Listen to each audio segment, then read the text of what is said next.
성경 말씀 함께 보겠습니다. 데살로니가후서 제2장 13절에서 17절 말씀입니다. 하나님께서 주신 말씀 함께 읽겠습니다.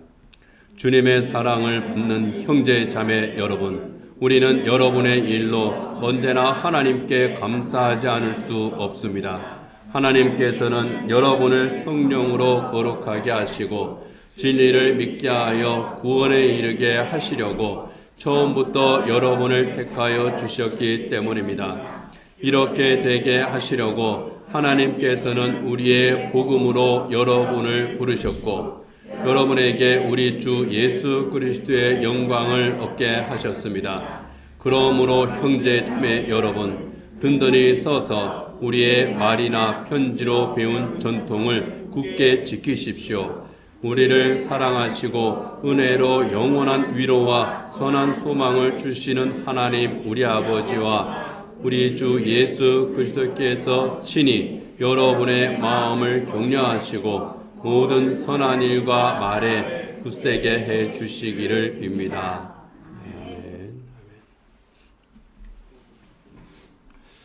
11월 달에는 추수감사절이 있습니다. 그래서 추수감사절을 맞으면서 감사에 대해서 우리 함께 생각해 보기를 원합니다. 그래서 오늘은 구원의 은혜에 대해서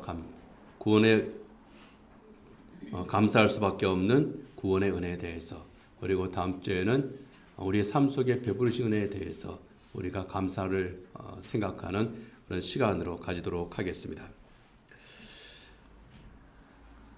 요즘 불면증에 시달리는 분들이 참 많습니다. 저도 밤에 짧게는 두세 번, 많게는 한 대여섯 번까지 깨어나기도 합니다. 깨우면 이제 화장실 가고 싶어서 깨기도 하고 또 다른 이유 때문에 깨기도 하는데 하루 잠이 들고 끝까지 잠을 잘 수 있는 사람은 정말 성경 말씀대로 주님께 사랑하는 자에게 잠을 주시니라 하신 말씀대로 참 복받은 사람입니다. 그래서 밤에 내가 잠을 딱 들고 한 번밖에 안 깼다. 그래도 참 감사한 겁니다. 그리고 아침에 일어날 때 개운하게 내가 깼다. 정말 복받은 사람입니다. 그런 분들은 무조건 감사하셔야 됩니다. 매일같이 술을 마시지 않고는 잠이 들 수 없는 그런 사람이 있었습니다. 그 사람 말에 의하면은 위스키 반병씩을 이상을 마셔야 자기는 겨우 잠이 들 수 있었다 그래요. 얼마나 사는 게 힘들고 괴로웠으면 그랬을까 싶습니다. 내가 이렇게 살아서 뭐 하나 싶어서 자살하기 위해서 설악산을 찾아갔습니다. 설악산을 찾아갔는데 거기에서 마음이 변했죠. 거기에서 이 사람 음악을 하는 사람이기 때문에 거기서 노래를 하나 지었습니다. 저 산은 내게 우지 마라 우지 마라 하고 발 아래 젖은 계곡 첩첩산중, 저 산은 내게 잊으라 잊어버리라 하고 내 가슴을 쓸어내리네. 한계령이라고 하는 노래입니다. 가수 양희은 씨가 이제 부른 노래죠. 저 산은 내게 내려가라 내려가라 하고 지친 내 어깨를 떠미네. 그런 가사도 또 이어집니다. 참 쓸쓸한 그런 노래예요. 자살하지 않았으니 다행이지만 그 마음이 얼마나 쓸쓸했을까 하는 그런 생각이 듭니다. 그러고 보니 저도 이 노래를 흥얼거렸을 때를 가만히 생각해 보면은 아주 기분이 좋았을 때나 아주 뭔가 좀 활기기 있게 할 때보다 뭔가 좀 안 좋은 일이 있을 때, 뭔가 좀 내 마음이 쓸쓸할 때, 좀 위로를 받고 싶을 때 그냥 혼자서 저 사는 데게 우지 마라 우지 마라 하고 뭐 이렇게 청승맞게 그렇게 흥얼거렸던 것 같아요. 자살은 안 했습니다. 다행히. 그러나 여전히 알코올 의존이 심한 그런 삶, 마약을 했다고도 이제 합니다. 몸과 마음이 완전히 만신창이가 됐습니다. 그런데 이분이 그리스도인이에요. 교회를 나가긴 나갔지만은 그 예배가 제대로 되겠습니까? 잘 나가지도 이제 못하고 예배 자리에 앉아도 그냥 억지로 앉아 있다가 돌아오는 그런 날들이 계속됐습니다. 그러던 어느 날 여전히 이분은 그냥 예배에 대한 큰 의지도 없고 그냥 교회 가자 그러니까 억지로 이제 거기에 끌려와가지고 앉아 있었습니다. 너희 중에 죄 없는 자가 먼저 돌로 치라 이 예수님의 말씀을 설교에서 들었어요. 너희 중에 죄 없는 자가 먼저 돌로 치라. 평소 같았으면은 아마 그랬을 것 같아요. 세상에 죄 없는 사람이 어디 있어? 예수님이 억지를 부리네. 뭐 그런 생각을 했고, 그래도 사람들이 참 착하다. 뭐 그런 식으로 이제 설교 들으면서 자기 나름대로 상상의 나래를 폈을지도 몰라요. 그런데 너희 중에 죄 없는 자가 먼저 돌로 치라 하는 그 말을 들을 때에 내가 죄인이구나 하는 게 깨달아지더라고요. 갑자기 여기서 들어오는 생각이 내가 죄인이구나. 내가 정말 큰 죄인이구나. 내가 정말 죄인 중에 죄인이구나. 안에서 막 울컥거리는 것이 막 올라오고 하나님 앞에 엎드려서 통곡할 수밖에 없었다랍니다. 예배 끝나자마자 이분이 작업실로 달려갔습니다. 작업실로 달려가서 노래를 썼어요. 그게 바로 가시나무라고 하는 새입니다. 내 속에 내가 너무도 많아 당신의 쉴 곳 없네. 이렇게 시작하는 노래죠. 내 속에 내가 어쩔 수 없는 어둠, 당신의 쉴 자리를 뺏고 내 속엔 내가 이길 수 없는 슬픔, 무성한 가시나무 숲 같네. 바람만 불면 그 메마른 가지 서로 부딪히며 울어대고 쉴 곳을 찾아 지쳐 날아온 어린 새들도 가시에 찔려 날아가고 바람만 불면 외롭고 또 괴로워 슬픈 노래를 부르던 날이 많았는데 내 속엔 내가 너무도 많아서 당신의 쉴 곳 없네. 자기 자신의 상태에 대해서 이렇게 시적으로 표현을 하고 또 노래를 만들었습니다. 이 사람의 이름은 조성모가 아니라 하덕규 씨입니다. 교회에 다니긴 다녔지만 습관적으로 다녔습니다. 억지로 다녔습니다. 생활 속에서는 그리스도의 모습이 나타나지 않았습니다. 좋은 노래를 만들어서 부르긴 했지만 예수님이 없는 그런 삶을 살았던 것입니다. 그런 자기 자신의 모습을 노래로 그렇게 표현한 거예요. 하나님의 말씀 앞에서 자기 자신과 직면했습니다. 자기가 외면하려고 했던 그 자기 자신의 모습을 바라보게 됩니다. 그것은 바로 죄에 매여서 살고 있는 자기 자신의 모습입니다. 정말 불쌍한 자기 자신을 발견합니다. 죄의 굴레를 벗어나지 못하고 여전히 잠을 이루지 못하고 살아가는 그 비참한 자기 자신의 현실을 바라보게 된 겁니다. 바로 그 자리에서 예수님을 다시 만났습니다. 새롭게 만났습니다. 죄악의 상처로 인해서 만신창이가 된 자기를 위해서 십자가를 지신 예수님. 내 죄를 사하시고 구원하신 그 예수님을 여기에서 만납니다. 나는 이렇게 엉망진창으로 살고 있는데 그 나를 버리지 아니하시고 나를 찾아와 주신 주님. 그 주님을 여기에서 만납니다. 주님을 만나고서 그 삶을 이제 내려놓습니다. 자기 자신이 가시나무가 되고 자기 자신에게 있던 그 가시가 사람들을 찌르고 예수님을 찌르고 그렇게 스스로를 고립시켰는데 그럼에도 불구하고 주님은 여전히 자기를 찾아오셨고 그 찾아오신 주님을 이 하덕규 씨가 새롭게 만납니다. 새롭게 만났을 때 그에게 놀라운 일이 일어났습니다. 내가 어떤 존재인지를 알고 주님께서는 그럼에도 불구하고 나를 사랑하신다는 것을 알았을 때에 그는 변함입니다. 가시나무의 가시처럼 주위 사람들을 찔러대면서 상처만 주는 가시나무의 삶. 주위 사람들은 자기 때문에 고통스러웠고 자기 자신도 역시 평안이 없었던 그러한 삶. 가시면류관을 쓰고 십자가에서 죽으신 바로 그 주님. 그 주님도 가시나무 같은 자기 자신의 가시에 찔려서 피를 흘리고 계셨던 바로 그 주님. 그럼에도 불구하고 나를 떠나지 않으셨구나. 여전히 나를 사랑하고 계셨구나. 있는 내 모습 그대로 예수님께서는 받아주셨구나. 내가 죄인임에도 불구하고 큰 죄인임에도 불구하고 참으로 못난 사람임에도 불구하고 가시나무 같은 나임에도 불구하고 나를 외면하지 않으시고 나를 찾아와 주시고 여전히 나에게 손을 내미시는 주님이시구나. 그렇게 예수님을 새롭게 영접합니다. 삶의 변화가 일어났습니다. 술을 마시지 않으면 잠을 이루지 못했고 마약에 의존했던 그런 삶에서 이 사람이 벗어나게 됩니다. 예수 그리스도 안에서 참된 평안을 얻었습니다. 구원받은 하나님의 새 사람, 구원의 은혜에 감사하면서 사는 참된 그리스도인으로 이 하덕규 씨가 변합니다. 지금 백석예술대학교에서 가르치고 있다고 그래요. 그 이후에 이분이 지은 참 좋은 찬양이 또 하나 있습니다. 세상 모든 민족이 구원을 얻기까지 쉬지 않으시는 하나님으로 시작하는 찬양이 있죠. 이럴 때는 제가 노래를 못 부른다는 것이 참 아쉽습니다. 우리 강도사님 같았으면 여기에서 세상 모든 민족이 하면서 딱 큰 은혜를 끼쳤을 것 같은데 물이 바다 덮음 같이 이 찬양이 하드큐시 거랍니다. 전 몰랐었어요. 내가 얻은 이 구원의 은혜, 이 놀라운 구원의 은혜를 세상 모든 민족이 얻기를, 내가 만난 이 예수님을 세상 모든 사람들이 만나기를, 내가 회복한 이 예수님과의 관계를, 내가 잃어버렸다가 다시 찾은 그 놀라운 그 평안을 세상 모든 사람들이 얻기를, 이 구원의 복음을 듣기를 소망하는 가운데에서 지은 찬양이 바로 이 찬양입니다. 여러분,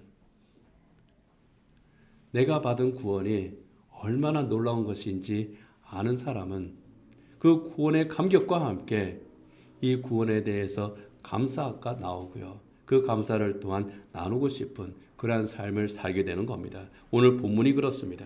사도 바울은 데살로니가 교회 성도들을 향해서 이 놀라운 구원의 은혜에 대해서 고백을 합니다. 그들에게 권면을 하지만 동시에 사도 바울의 고백이기도 합니다.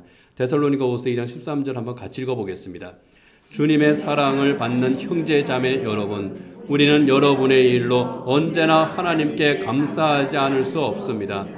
하나님께서는 여러분을 성령으로 거룩하게 하시고 진리를 믿게 하여 구원에 이르게 하시려고 처음부터 여러분을 택하여 주셨기 때문입니다. 주님의 사랑을 받는 형제 자매 여러분, 그리스도인들을 말합니다. 우리는 사도 바울과 복음 전도자들이죠.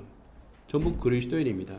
복음을 전하는 사람, 복음을 들은 사람, 모두 예수님을 믿고 구원받은 사람, 그들이 데살로니가 교회 성도들의 일을 인해서 하나님께 감사한다는 겁니다. 데살로니가 교회 성도들의 일은 어떤 일입니까? 구원의 일입니다. 구원의 은혜에 대한 감사입니다. 이방인이었던 그들이, 하나님과 아무런 관계가 없는 사람인 줄 알았던 그들이 하나님의 택하심을 받고 구원을 받은 하나님의 사람들이었다는 겁니다. 하나님과 아무런 관계가 없다고 생각했는데, 예수님과 아무 관계가 없다고 생각했는데, 구원은 남의 일이라고 생각했는데 그게 아니었더라는 거예요. 하나님의 예정 가운데 있었던 하나님의 구원이었다는 겁니다. 처음부터 여러분을 택하여 주셨다고 하는 것은요, 그들이 알기도 전에, 복음을 듣기 전에 이미 하나님께서 먼저 구원하기로 작정하셨음을 의미합니다. 우리가 알기 전에 이미 하나님께서 우리를 먼저 하셨고, 우리가 하나님을 찾기 전에 먼저 우리를 찾으셨고, 우리가 하나님을 부르기 전에 하나님께서 먼저 우리를 불러주셨다는 겁니다. 하나님의 구원 계획에 이미 그들의 구원이 포함되어 있었기 때문에 그들에게 하나님께서 주신 그 일로, 데살로니가 교회 성도들의 일로 하나님께 감사한다고 그렇게 고백을 하고 있는 겁니다. 데살로니가서 1장 4절에서는요, 하나님의 그 예정하심에 대해서 이렇게 고백을 하고 있습니다. 함께 읽겠습니다. 하나님의 사랑을 받은 형제 자매 여러분, 우리는 하나님께서 여러분을 택하여 주셨음을 알고 있습니다. 아멘. 성경은 분명하게 선언합니다. 하나님께서 여러분을 택하여 주셨습니다. 여러분이 하나님을 택하였습니다. 그게 아닙니다. 여러분이 하나님을 택한 것은 참 잘한 일입니다. 그것이 아닙니다. 하나님께서 여러분을 택하셨습니다. 그리고 그 하나님께서 선택하신 때는 여러분이 복음을 들었던 그때가 아니라고 또 말씀을 하고 있습니다. 에베소서 1장 4절입니다. 같이 한번 읽겠습니다. 하나님은 세상 창조 전에 그리스도 안에서 우리를 택하시고 사랑해 주셔서 하나님 앞에서 거룩하고 흠이 없는 사람이 되게 하셨습니다. 세상 창조 전에 이미 하나님께서 먼저 우리를 택하셨고, 하나님께서는 먼저 우리의 구원을 허락하셨다는 거예요. 하나님께서 나를 택하셨다. 그럼 하나님께 나를 택하셨지. 그러나 구원은 내가 허락한 거야. 그것도 아니라는 겁니다. 요한복음 6장 65절입니다. 같이 한번 읽겠습니다. 예수께서 또 말씀하셨다. 그러므로 내가 너희에게 이르기를 아버지께서 허락하여 주신 사람이 아니고는 아무도 나에게로 올 수 없다고 말한 것이다. 하나님의 허락하심입니다. 하나님의 선택하심, 하나님의 부르심, 하나님의 허락하심. 이게 구원이에요. 그런데 하나님께서는 이렇게 구원하시면서 위에서 고압적으로 하시는 분이 아닙니다. 그렇게 하시기 위한 작업을 하셨습니다. 그것이 바로 하나님의 외아들 예수 그리스도를 세상에 보내시는 겁니다. 우리를 구원하기 위해서 구원의 조건을 하나님께서 먼저 충족을 시키신 겁니다. 우리의 죄값을 예수님의 십자가에서 치르게 하셨습니다. 십자가에서 하나님과의 깨어진 관계를 회복하게 하셨습니다. 그 후에 하나님께서 우리를 부르신 겁니다. 하나님께서 그 부르심을 듣게 하신 겁니다. 그리고 우리를 믿음으로 인도하시는 겁니다. 성령께서 우리를 깨닫게 하시고 내 영혼이 구원의 예수님을 만나게 하시는 겁니다. 그 이전에는 몰랐는데 성령께서 내 마음을 여셨을 때에 우리가 예수님이 누구인지를 압니다. 하나님의 사랑이 무엇인지를 깨닫습니다. 내가 선택한 것이 아니라 하나님께서 나를 선택하셨구나. 이것은 정말 불가항력적인 하나님의 은혜구나. 이것을 깨닫습니다. 여러분, 분명히 말씀드리지만은 구원은 내가 선택하는 것이 아니라 하나님께서 나를 선택하셨고 하나님의 허락하심으로 받은 놀라운 은혜라는 겁니다. 이 놀라운 은혜를 받을 때 비로소 우리는 하덕규 씨가 가시나무와 같은 자기 자신을 발견한 것처럼 우리의 자신의 모습을 발견합니다. 하덕규 씨는 나는 가시나무처럼 그 가시로 수없이 찔러대기만 했다. 사람을 찔러댔고 나를 찔러댔고 예수님을 찔러댔다. 그런 헛된 삶을, 그런 고통의 삶을 내가 살았다고 그렇게 그 삶을 발견합니다. 바로 그것처럼 내가 얼마나 헛된 목적을 가지고 살았는지, 내가 얼마나 어리석은 삶을 살았는지, 내 삶이 얼마나 만신창이었는지, 이러한 것들을, 내가 얼마나 큰 죄인이었는지를 그것을 하나님 앞에서 깨닫게 되는 겁니다. 이 깨달음에 대한 고백이 디모데전서에 있습니다. 디모데전서 1장 15절 같이 한번 읽겠습니다. 그리스도 예수께서 죄인을 구원하시려고 세상에 오셨다고 하는 이 말씀은 믿음직하고 모든 사람이 받아들일 만한 말씀입니다. 나는 죄인의 우두머리입니다. 나는 죄인의 우두머리입니다. 나는 죄인 중에 괴수로다 하는 이것은요, 사도 바울의 고백이죠. 죄인의 우두머리라고 하는 것은 나는 죄인 중에 죄인입니다. 최고 죄인입니다. 하나님을 거역한 죄인입니다.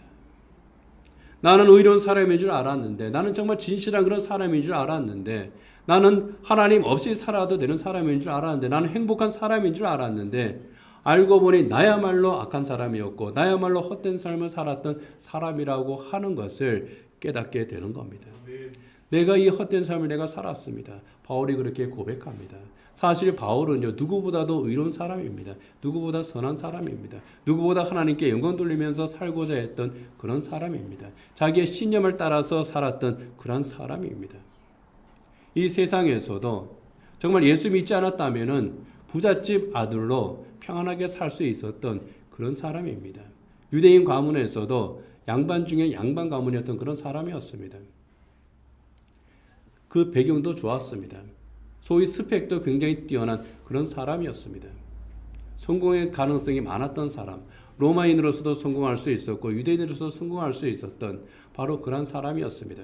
그러나 그럼에도 불구하고 그 모든 것을 내려놓은 이유는, 그 모든 것을 버린 그 이유는 그것이 나의 참된 복이 아니었다는 것. 그것을 의지하며 살아갔던, 그것을 자랑하며 살았던 그 삶이 참 헛된 삶이었다는 것을 그가 깨달았기 때문입니다. 그 모든 것들이 나에게 있다고 할지라도 가장 중요한 것 한 가지가 빠졌다고 하는 것을 그가 깨달았기 때문입니다. 그것은 바로 예수 그리스도입니다. 예수께서 없는 그 삶이 바로 헛된 삶이었다고 하는 것을 그가 깨닫습니다. 이 헛된 삶을 살던 죄인을 위해서 예수님께서 십자가 고난을 받으셨다고 하는 것을 그가 알았습니다.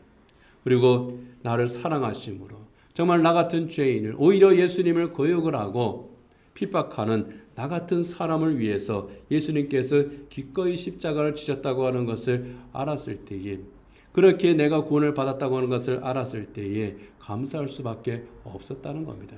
그래서 이 구원이야말로 정말 놀라운 것이고, 이 구원이야말로 참으로 나에게 감당할 수 없는 큰 은혜라고 하는 것을 이 바울이 고백을 합니다. 오늘 본문에서도 이 바울이 마찬가지로 고백을 하고 있는 겁니다. 그리고 이 은혜가 정말 감사한 것은 하나님께서 미리 예정하시고 하나님께서 허락하셨으나 이것을 우리가 깨닫는 것조차도 내 스스로가 아니라 성령으로 말미암아 깨닫게 하심의 은혜라고 하는 것을 알게 되었을 때에 그 은혜에 정말 감사할 수밖에 없었다는 겁니다. 여러분, 성령께서 우리를 깨닫게 하심으로, 성령께서 우리의 마음을 열어주심으로, 성령께서 우리의 영혼을 깨뜨리심으로 우리 이 놀라운 구원의 은혜를 알 수가 있는 겁니다. 성령께서 진리의 복음을 우리가 듣게 하십니다. 그리고 그 복음이 무엇인지를 알게 하십니다. 세상의 욕심과 편견으로 굳어버린 내 마음을, 그 완악해진 내 마음을 완전히 깨뜨리고 예수님을 구주로 영접하게 하십니다. 예수님을 영접을 하고 정말 변한 그러한 삶, 옛사람의 옷을 벗어버리고 의와 거룩함으로 지으심을 받은 하나님의 새 사람의 옷을 입게 하십니다. 그리고 우리의 약함을 도우시고 우리로 하여금 정말 구원받은 자의 기쁨 가운데에서 우리를 살게 하십니다. 여러분, 구원의 은혜는요, 내가 지혜가 있어서, 내가 판단력이 뛰어나서, 내가 어떤 공로가 있어서 그렇게 받을 수 있는 것이 절대로 아닙니다. 하나님의 은혜로 인해서 믿음으로 말미암아 하나님께서 주신 귀한 선물입니다. 그래서 구원받은 성도들은 이 구원의 은혜에 감사하며 살 수밖에 없는 겁니다. 이 구원의 은혜에 감사하면서 사는 사람들은 삶의 위치와 삶의 방향이 바뀌죠. 바로 복음 위에 든든히 서서 살아가는 사람들이 됩니다. 오늘 본문 15절 같이 한번 읽겠습니다. 그러므로 형제 자매 여러분, 든든히 서서 우리의 말이나 편지로 배운 전통을 굳게 지키십시오. 우리의 말이나 편지로 배운 전통, 사람의 말이 아니라는 겁니다. 사람이 가르쳐준 귀한 교훈이 아니라는 겁니다. 예수님께서 주신 복음을 의미합니다. 예수님께서 우리에게 주신 복음, 이 구원의 복음, 이 복음 위에 굳게 서서 이 복음을 굳게 지키라고 그렇게 권면을 합니다. 고린도전서 11장 23절 같이 읽어보겠습니다. 내가 여러분에게 전해준 것은 주님으로부터 전해받은 것입니다. 이 복음의 출처가 바울 자신이 아니기 때문입니다. 이 복음의 출처는 예수 그리스도입니다. 예수님으로부터 온 그 복음, 주님께서 가르쳐 주신 그 복음 위에 우리 굳게 섭시다. 이 복음을 굳게 붙들고 이 복음으로 우리가 살아갑시다. 그렇게 데살로니가 교회 성도들에게, 구원받은 그리스도인들에게 그렇게 권면을 하고 있는 겁니다. 그렇게 권면을 하는 데는 이유가 있죠. 이 시대나 그 시대나 어느 시대나 영적으로 혼란스러운 그런 시대입니다. 어쩌면 이 시대는 더 혼란스러운 그런 시대일지 모릅니다. 사람마다 각각 자기 속에는 옳은 대로 행했다고 하는 그 사사기 시대보다 더 자기중심적인 그런 시대, 자기가 기준이고 자기가 법인 그러한 시대입니다. 내가 행복하면은 나는 무엇이든지 할 수 있다고 하는 그러한 시대, 포스트 모던 시대에 우리가 살아가고 있습니다. 그러다 보니 가치관이 혼란스러운 그런 시대입니다. 어떠한 기준이 없는 그러한 시대. 자연의 세상 문화도 혼란스러울 수밖에 없습니다. 복음도 마찬가지입니다. 거짓 복음들이 사람들을 미혹하는 그러한 시대. 완전한 혼란과 혼돈의 시대가 바로 이 시대입니다. 믿음의 스탠스를 굳게 지키고 살아가기가 어려운 그러한 시대입니다. 정말 문제는 그러면서도 그것을 깨닫지 못하고 있는 시대라는 겁니다. 내가 잘못되었다고 하는 것을 인지하지 못하고 있는 그런 시대, 오히려 그것을 정당화하고 있는 바로 그러한 시대에 우리가 살아가고 있습니다. 그렇지만은 구원의 확신 가운데 사는 그리스도인들, 구원의 은혜에 감사하며 사는 그리스도인들, 나는 복음 위에 서 있다고 하는 그런 그리스도인들, 복음을 붙들고 사는 그런 그리스도인들은 결코 흔들리지를 않습니다. 이 세상의 가치관이 흔들리려고 할지라도 아니다. 내 가치관은 이 세상이 주는 것이 아니라 하나님께서 우리에게 주시는 바로 이 성경적인 가치관이다. 분명한 가치관이 있습니다. 기준이 있습니다. 바로 그러한 삶을 성도들이 살아가기를, 구원의 은혜에 감격하는 성도들이라면 바로 그 구원의 바탕이 되는 복음 위에 살아가야 된다고 하는 것을 오늘 본문에서 우리에게 말씀해 주고 있는 겁니다. 여러분, 정말 이 놀라운 구원의 은혜에 감격하면서 감사하면서 우리가 살아가고 있습니까?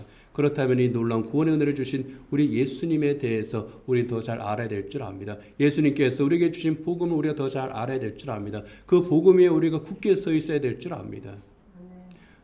복음이 나의 가치관의 기준, 나의 선택의 기준, 내 삶의 모든 기준이 되어야 될 줄 압니다. 그것이 우리의 나침반이 또 되어야 될 줄 압니다. 그렇게 우리가 살아갈 때에 놀라운 구원의 은혜에 감사하면서 복음 위에 굳게 서서 우리가 살아갈 때에 하나님께서 우리에게 주신 놀라운 축복이 있습니다. 바로 그것이 오늘 본문 16절 17절에 나오는 축복의 기도입니다. 같이 한번 읽겠습니다. 우리를 사랑하시고 은혜로 영원한 위로와 선한 소망을 주시는 하나님 우리 아버지와 우리 주 예수 그리스도께서 친히 여러분의 마음을 격려하시고 모든 선한 일과 말에 굳세게 해 주시기를 빕니다. 먼저 우리를 아신 주님, 먼저 우리를 선택하신 주님, 먼저 십자가를 지시고 죄값을 치러주신 주님, 먼저 우리를 불러서 구원하신 이 주님께서 먼저 부르고 먼저 모든 것을 하고 끝내버리신 것이 아니라 지금도 우리와 함께 계시다는 겁니다. 언제나 우리와 함께 계시는 하나님, 과거에도 현재에도 미래에도 언제나 우리와 함께 계시는 바로 그 주님, 우리를 구원하셨을 뿐만 아니라 가시나무의 가시처럼 아무리 우리 주님을 찔러댔다고 할지라도 우리 주님 아프다 하지 않으십니다. 너가 왜 나를 찔러대느냐 하면서 원망을 하고 달아나지 않으십니다. 그럼에도 불구하고 늘 우리 곁에 계신 주님, 내가 주님을 미워했을 때에도 내 곁에 계셨던 주님, 내가 주님을 외면했을 때에도 내 곁에 계셨던 바로 그 주님, 그 주님께서 지금도 우리와 함께 계신다는 겁니다. 그 주님께서 우리를 위로하시고 격려하신다고 하는 겁니다. 우리가 고난 가운데 있을 때, 우리가 고통 가운데 있다고 할지라도, 우리가 슬픔 가운데 있다고 할지라도, 우리가 외로움 가운데 있다고 할지라도 언제나 그곳에 함께 하시는 주님, 바로 그 주님이십니다. 그 주님이 나의 주님이시라고 하는 겁니다. 얼마나 감사한지 모릅니다. 그래서 이 구원의 놀라운 은혜를 깨닫는 사람들, 이것을 아는 사람들, 그 주님과 동행하는 그런 사람들은 아무리 힘든 일이 있어도 내가 비록 지금 지나고 있는 이 시련의 어두운 터널, 그 가운데 내가 있다고 할지라도 여러분 정말 얼마나 놀라운지요. 오히려 그 가운데에서 찬송을 부릅니다. 오히려 그 가운데에서 감사합니다. 오히려 그 가운데 소망을 얻습니다. 결코 쓰러지지 않습니다. 굳세게 이 복음 위에 서서 믿음의 길, 하나님 나라로 향하는 그 순례의 길을 걸어갑니다. 이것이 구원의 놀라운 은혜를 받은 성도들의 삶입니다. 그래서 성도들은 감사할 수밖에 없습니다. 나를 불러주심도 감사합니다. 내가 구원받음도 감사합니다. 구원받은 나와 우리 주님께서 나와 동행하여 주심에 또한 감사합니다. 그 가운데 주시는 하나님의 영원한 위로, 하나님께서 우리에게 허락하시는 선한 소망, 이게 우리에게 있습니다. 여러분, 이 놀라운 구원의 은혜의 감격을 언제나 누리고 살아가는, 그 안에서 참된 소망 가운데에서 살아가는, 그래서 기쁨과 감사의 찬송이 언제나 넘치는 그런 복된 성도 여러분 모두가 되시기를 원합니다. 기도하겠습니다. 하나님 아버지, 우리가 구원받은 것이 얼마나 놀라운 은혜인지요. 하나님, 가시나무와 같은 저희들입니다. 그 날카로운 가시로 사람들을 찌르고 내 사랑하는 사람들도 상처내고 나도 상처를 입고 우리 주님도 또 찔러대면서 그렇게 살아갔던 우리의 모습일지도 모릅니다. 그러나 그럼에도 불구하고 우리 주님께서는 언제나 내 곁에 함께 계셨고 나를 꼭 붙들고 계셨고 나를 불러주셨습니다. 나를 품에 안아주셨습니다. 우리를 사랑하시기 때문에 우리를 그 사랑으로 구원하셨기 때문에 그 모든 죄악의 가시들을 외면하지 않으시고 찔러도 그대로 다 찔리셨고 오히려 그 가시들을 하나하나 뽑아주신 우리 주님이심을 이 시간 생각합니다. 이 모든 것이 하나님의 구원 계획 가운데 있었음을 또한 저희들이 생각할 때에 감사할 수밖에 없습니다. 먼저 계획하셨고 먼저 선택하셨고 먼저 불러주셨습니다. 그 부르심을 들을 수 있게 하셨습니다. 깨닫게 하셨습니다. 하나님, 내가 무엇을 할 수도 없었고 하지도 않았습니다. 그러나 그럼에도 불구하고 우리를 구원하셨습니다. 오직 믿음으로 이 모든 구원의 복을 우리에게 온전히 다 주셨습니다. 그리고 하나님께서 우리에게 주시는 참된 위로와 영원한 평안과 안식을 허락하여 주셨습니다. 하나님, 이 놀라운 구원의 기쁨과 구원의 감격을 잃어버리지 않게 하여 주시옵소서. 감사함 가운데 저희들 살아가게 하여 주시옵소서. 그리하여 우리 입에서 늘 기쁨과 감사의 찬양이 넘치는 저 천국 소망의 삶을 저희들이 온전히 살아가게 하여 주시옵시고 이 세상이 줄 수 없는 평안과 이 세상이 알 수 없는 행복을 온전히 저희들이 소유케 하여 주시고 하나님, 이 놀라운 은혜의 복음, 구원의 복음 나누며 살아가는 우리 모든 성도들 다 되게 하여 주시옵소서. 예수님 이름으로 기도드립니다. 아멘.